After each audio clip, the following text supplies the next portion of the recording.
সহযোগিতা বাংলাদেশ, সহযোগিতা বাংলাদেশ, সহযোগিতা বাংলাদেশ, বাংলাদেশ, সহযোগিতা বাংলাদেশ, বাংলাদেশ, সহযোগিতা বাংলাদেশ। হ্যালো জনগণ, আসসালামু আলাইকুম। আওয়াজ ওঠা বাংলাদেশ চ্যানেলের পক্ষ থেকে আমি স্বাধীন আছি আপনাদের সাথে। স্বাগত জানাচ্ছি আমাদের নিয়মিত আয়োজন আওয়াজ অনুষ্ঠানে। আমরা সবাই অবগত আছি, গত বৃহস্পতিবার প্রাক্তন প্রেসিডেন্ট জনাব শাহাবুদ্দিন দেশ ত্যাগের পর তৎক্ষণাৎ এনসিপি এর প্রতিক্রিয়ায় আওয়ামী লীগ নিষিদ্ধের একটি ডাক দেন এবং তারা প্রধান উপদেষ্টা বাসভবনের সামনে অবস্থান করেন এবং সেই রাতেই তাদের সাথে অন্যান্য ছোট বড় অনেক রাজনৈতিক দল ঐক্যমত্য পোষণ করেন এবং তাদের সাথে অবস্থান করেন। দ্বিতীয় দিনে তারা এই আন্দোলনটি অবস্থান কর্মসূচির ডাক দেয় এবং তারা শাহবাগে অবস্থান করে তারা তাদের আর্জি জানাতে থাকে। তারা তিনটি দাবি জানায়। তিনটির মধ্যে তাদের সর্বপ্রথম দাবি ছিল পতিত স্বৈরাচার সরকার আওয়ামী লীগের নিষিদ্ধকরণ এবং তাদের কার্যক্রম বন্ধ করা। এবং এরই পরিপ্রেক্ষিতে আজকে বাংলাদেশ সরকারের পক্ষ থেকে আওয়ামী লীগের সকল প্রকার কার্যক্রম নিষিদ্ধ করা হয়েছে। আমরা যদি খেয়াল করি, আমরা সমকাল থেকে যদি দেখি, সোমবার আইনশৃঙ্খলা সংক্রান্ত উপদেষ্টা পরিষদ কমিটির বৈঠক শেষে এক ব্রিফিংয়ে এ তথ্য জানান স্বরাষ্ট্র উপদেষ্টা লেফটেন্যান্ট কর্নেল জেনারেল অবসরপ্রাপ্ত জাহাঙ্গীর আলম চৌধুরী।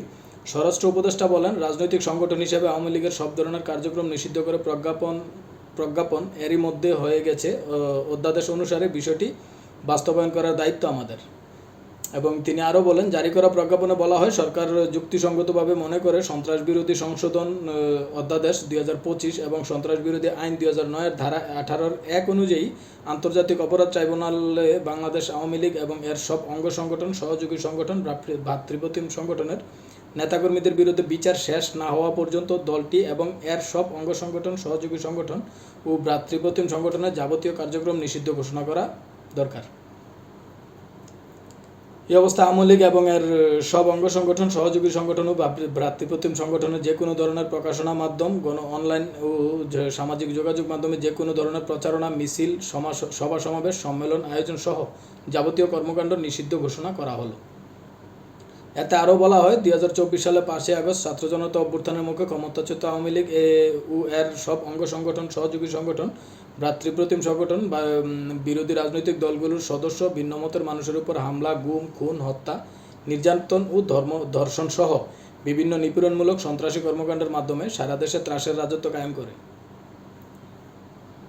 এছাড়া আওয়ামী লীগের সব অঙ্গ সংগঠন, সহযোগী সংগঠন, ভ্রাতৃপ্রতিম সংগঠনের বিরুদ্ধে গত 15 জুলাই থেকে 5 আগস্ট পর্যন্ত ছাত্র জনতার আন্দোলন দমনে গুম, খুন, নিপীড়ন, পুড়িয়ে মানুষ হত্যা, গণহত্যা, বেআইনি আটক, অমানবিক নির্যাতন, লুণ্ঠন, অগ্নিসংযোগ, সন্ত্রাসী কার্যকলাপ ও মানবতা বিরোধী অপরাধের সুস্পষ্ট অভিযোগ রয়েছে এবং এসব অভিযোগ দেশি এবং আন্তর্জাতিক প্রতিবেদনে প্রতিষ্ঠিত হয়েছে। উল্লিখিত অপরাধের অভিযোগে আওয়ামী লীগ ও এর সব অঙ্গ সংগঠনের, সহযোগী সংগঠন, ভ্রাতৃপ্রতিম সংগঠন নেতাকর্মীদের বিরুদ্ধে আন্তর্জাতিক অপরাধ ট্রাইব্যুনাল এবং দেশের ফৌজদারি আদালতে বহু মামলা বিচারাধীন রয়েছে বলেও এই প্রজ্ঞাপনে উল্লেখ করা হয়।